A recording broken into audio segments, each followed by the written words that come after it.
Gary, sit tight. I want to. We need to talk about Gareth Bale. We need to talk about Ramos and Mo Salah as well. Yeah, we do Ramos need to talk about Ramos, yeah, bearing in mind what you said it earlier. reminded me a bit like you, Gary, that bit of you in your heyday, Sergio Ramos there. Every centre-half, 9 out of 10, would have done what Ramos done and took advantage to put him down. And how you compared it, Joe, to Roy Keane's tackle, I'll never know. No, I know. I did admit that. I did qualify that point. I did qualify that point on Ramos. You're saying 9 out of 10. If the circumstances conspire and you have the opportunity to do that and you can get away with it, probably, then you're saying 9 out of 10 cling on to Salah's arm as well and go to the when you ground say and roll do into that, there's no way that you, in that split second, believe that he's going to dislocate his shoulder or crack his collarbone. But there's just a little marker that you're going to be putting down on him. That's what you're probably thinking more often than not as a centre-half. If you've got him and he's going to be...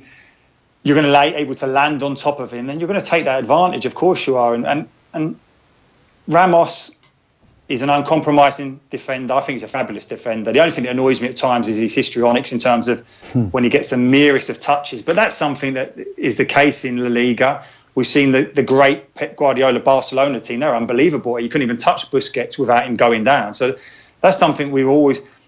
as players have had to learn. Certainly when Kev and I were playing international football, that was the biggest learning curve because it wasn't something you saw in the Premier League then. You do now because I think just as much as the homegrown players have learned how to do it, to initiate contact, to get a free kick as such, get them out of trouble. But Ramos, I thought he was incredible on the evening. I had identified that he'd be vulnerable against Salah and the fact that Marcelo would be in advanced positions. He'd have to engage Salah as Salah had got through the gears.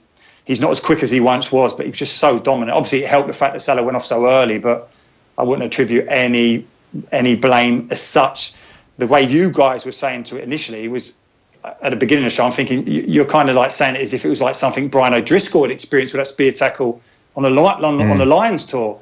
There's no way Ramos knew that was going to be the outcome.